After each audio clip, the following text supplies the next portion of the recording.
여러분 안녕하세요. 성경 공부 다시 시작하도록 하겠습니다. 지난주에 신약 성경 개론 첫 번째 시간을 가졌는데 이번 주에는 신약 성경 개론 두 번째 공부를 함께 해보도록 하겠습니다. 먼저 지난번에 외우셨던 신약 성경 목록과 노래를 부르셨는데 제가 그렇게 알려드리지 않고 간단하게 외울 수 있는 방법에 대해서 말씀을 드렸는데 혹시 저랑 같이 한번 외워볼까요? 마태, 마가, 누가, 요한 그리고 사도행전, 로마서 이건 그냥 외우시면 됩니다. 그리고 나서 앞에 글자 고갈렙, 빌골살, 딤딘몬, 히약벳, 요유게 그리고 거기에 고는 고린도전후서, 딤은 디모데전후서 이렇게 해서 넣으면 27권의 성경책이 됩니다. 다시 한번 외워볼까요? 마태, 마가, 누가, 요한, 사도행전, 로마서 여기까지요. 그리고 나서 고갈렙, 빌골살, 딤딘몬, 히약벳, 요유게 이렇게 해서 27권의 신약 성경을 외우실 수 있습니다. 자, 이렇게 외우시고 나면 이제 신약 성경에 대한 이제 그림을 지금 크게 한번 보실 건데 신약 성경 하면 자 지난주에 여러분 간단하게 말씀을 드렸습니다. 약 한 100년이죠. 그 예수님의 태어나심과 예수님의 돌아가심 그리고 나서 한 10년이 지난 약 한 40년 후반경부터 해서 90년대 후반경까지 여러 성경의 저자들, 예수님의 제자 아니면 예수님을 따랐던 여러 사람들이 이렇게 성경을 썼습니다. 그 성경책이 신약 성경책이다 라고 제가 여러분에게 말씀을 드렸습니다. 그래서 지난번에 말씀드렸던 그림을 보면 세 가지 기둥이 있습니다. 역사서, 편지서, 예언서. 역사서에는 뭐가 있다고 했죠? 마태, 마가, 누가, 요한 그리고 사도행전. 그리고 편지서는 로마서부터 해서 유다서까지 쭉 전체 다 합니다. 그리고 어찌 보면 이 요한계시록도 편지서라고 할 수 있지만 좀 더 구분하기 위해서 예언서, 요한계시록 마지막 이렇게 한 권에서 5권, 21권 한 권, 27권의 신약 성경 이를 말씀을 드렸습니다. 그림을 지금 계속 보고 계시는데 큰 그림을 보시면 신약 성경이 언제쯤 쓰여졌는지 그러니까 각각의 성경책이 언제쯤 쓰여졌는지 그리고 마지막은 언젠지 이게 정확한 연도와 날짜를 우리가 역추적해서 나갈 수는 좀 대략적으로 여러 역사적 근거와 그리고 문서의 어떤 고증을 통해서 연도를 책정합니다. 보시면 알겠지만 여러분 마태, 마가, 누가, 요한복음이 제일 먼저 쓰여졌겠지라고 생각하지만 그렇지 않습니다. 야고보서가 제일 먼저 쓰여졌고요. 그리고 나서 그 뒤에 보면 여기서 우리 공간복음 마태, 마가, 누가, 요한복음이 있는데 요때 쓰여진 때가 AD 한 60년경입니다. 60년경에서 70년 사이의 글인데 마태, 마가, 누가 그리고 요한복음은 지난번에 말씀드린 것처럼 사도 요한이 반모섬에 갇혀 있을 때 그 전이거든요. 그러니까 저기 뒤쪽으로 가게 됩니다. 첫 번째 그림에 보시면 마태, 마가, 누가, 사도행전 이 그림이 언제쯤 쓰여지냐면 60년에 70년경에 쓰여졌습니다. 참고로 상식적으로 말씀드렸죠. 마태, 마가, 누가, 요한복음은 누가 썼느냐? 예수님의 제자가 누구냐? 마태와 마지막 요한입니다. 그리고 누가와 마가는 누구냐면 예수님의 제자는 아닙니다. 마가는 누구라고 했죠? 바나바의 조카라고 했습니다. 바울과 크게 싸웠던 그래서 바나바와 헤어지게 됐던 근원이 됐던 사람이 마가였습니다. 누가는 누구였느냐? 바울의 주치의였습니다. 이 사람은 헬라인이었고요. 이방인이었고 아시아인이었습니다. 그 의사였던 누가가 쓴 것이 누가복음입니다. 그리고 참고로 그림이 동일한 그림이 있죠. 누가복음 밑에 뭐가 되어 있죠? 사도행전이죠. 사도행전 누가 썼습니까? 사도 바울요. 땡입니다. 그게 아니고 사도행전은 누가가 썼습니다. 누가가 의사의 어떤 관점에서 아주 객관적이면서 심도 있게 역사적인 것을 써내려갔던 것을 봅니다.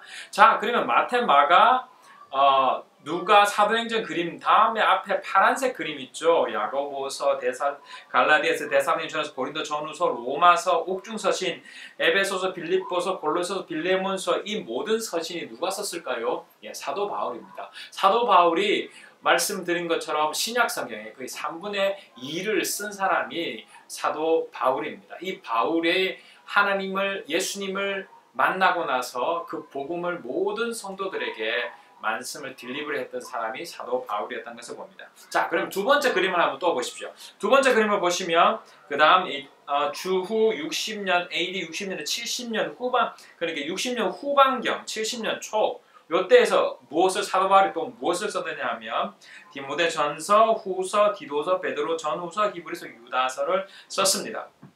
여기서 많은 사람들, 어떤 분들은 히브리서는 사도 바울이 아니다 라고 말하는 사람이 있지만 저는 히브리서도 사도 바울이 썼다고 저는 믿습니다.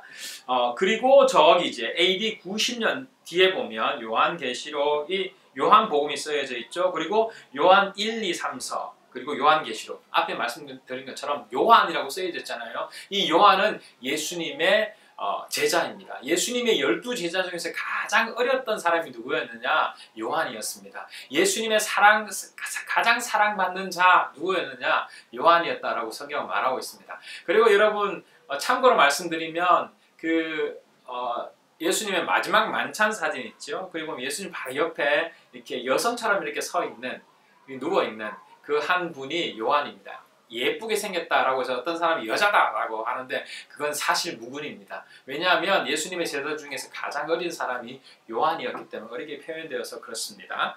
자, 그리고 나서 그 다음 세 번째 그림을 보시면 AD와 BC와 AD. 여러분 BC와 AD를 역사 시간에 많이 배웠습니다. BC는 뭐냐? 많은 사람이 뭐지? Before Christ입니다. 정확하게 Before Christ입니다. 예수님 전입니다. 지난주에 여러분 그 그림을 보셨을 건데 제가 지금 또 그림 하나 올려드리겠는데 X자로 표시되어 있습니다. 구약으로 시작해서 X자의 이 초점에는 십자가가 되어 있습니다. 그러니까 구약의 시작은 예수 그리스도를 기대하는 마음으로 역사가 흘러갑니다. 예수 그리스도가 탄생하시고 나서 그리고 예수 그리스도의 죽으심과 부활을 기대하는 마지막 역사의 흐름의 가장 중심은 예수 그리스도다. 그 예수 그리스도의 연도도 Before Christ, BC 해서 예수님 전을 Before Christ. 그래서 많은 사람은 기원전이다 라고 말하죠. 그리고 기원 후는 AD입니다. AD는 뭐 성경으로 영어로 어떻게 표현할 그게 아니라 라틴어입니다. Anno Domini라는 표현입니다. 이거는 in the year of the Lord라고 되어 있습니다. 그러니까 주님의 해라는 뜻입니다. 이것을 우리 한국 사람들은 예수님을 안 믿었던 사람이 많습니다. 그래서 예수님 전, 예수님 후라는 표현을 쓰기 싫으니까 기원 전이라 하고 기원 후라고 썼습니다. 여러분 그리고 지금 논문을 쓰신다든가 아니면 어떤 여러 가지 역사라든가 아니면 과학에 관련된 논문을 쓰시는 분이라 아니면 그런 어떤 학문적인 거나 아니면 여러 가지 문서를 쓰는 부분에 있어서 BC와 AD를 쓰지 않고 다른 뭔가를 쓰고 있는 것을 봅니다. 얼마 전에 미국에서도 학교의 교과서를 이렇게 표현한다라는 것을 봤는데 BCE와 CE로 나뉩니다. BCE는 뭐냐면 Before Common Era. 그걸 BCE라고 합니다. 그리고 CE는 Common Era라고 해서 현대 시대 이전 이렇게 표현하는데 여러분 너무 우습지 않습니까? BC와 AD는 왜냐하면 우리 역사의 기본은 예수 그리스도거든요. 예수님 안 믿는 사람들이 너무 귀찮고 불편하니까 예수님이라는 이야기를 안 씁니다. 그래서 기원전, 기원후, BCE, CE 이렇게 표현하고 있는데 다 좀 그래요. 그래서 원래 그대로 Before Christ 그리고 AD 예수님의 해, 주님의 해, 그리고 예수님 이전 이렇게 구분하는 게 가장 단순하고 간략하다는 것을 여러분에게 말씀을 드립니다. 이렇게 해서 BC와 AD에 대한 구분을 여러분에게 말씀을 드렸습니다. 여기에 하나 참고로 말씀드리면 좀 이렇게 찾아보시면요. BC 예수님의 탄생을 중심으로 해서 모든 것이 딱 중심이 된다고 생각하는데 역사를 보시면 예수님의 탄생날이 언제냐 보면 BC4로 되어 있습니다. 이게 뭐지? 예수님이 이 중심이 되는데 이건 여러분 참고로 말씀드리면 이게 AD 한 500년경에 그러니까 기독교가 로마에 공인된 후에 몇 시간 전에 한 몇 주 전에 여러분 강의를 드렸는데 부활절에 대한 어떤 개념을 이렇게 어떻게 정리할 것인가 했던 기억하시죠?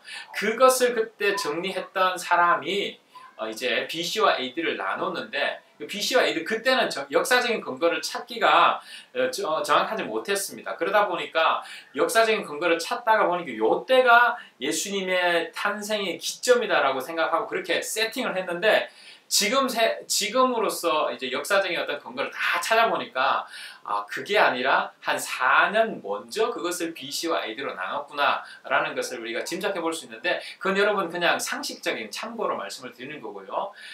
다시 말씀드리면 역사의 중심은 누구냐? 예수 그리스도다라는 겁니다. 예수 그리스도 이전의 것을 BC라 하고 예수 그리스도 이후의 것을 AD다라고 말합니다. 그래서 신약 성경이 예수님께서 태어나시고 나서 그리고 30년간 사시다가 3년간 공생의 기간을 지내잖아요. 그리고 나서 하늘나라 올라가시고 그 이후에 40년 후반부터 해서 90년 후반까지 그 기간 안에 예수님의 제자들과 예수님을 따르던 여러 사도들이 예수님을 기억하고 예수님이 말씀하셨던 것을 쓰고 그리고 예수님을 믿는 사람들에게 이렇게 살아야 됩니다 라고 썼던 성경이 신약 성경이다 라는 것으로 여러분 짐작해 보시고 머릿속에 집어넣어 주시면 좋겠습니다. 네, 그리고 궁금하신 것이 있으시면 카톡으로 저에게 말씀해 주시면 제가 성실히 대답해 드리도록 하겠습니다. 자, 그럼 이번 한 주 믿음 안에서 승리하시기 바랍니다. 화이팅! 안녕히 계십시오.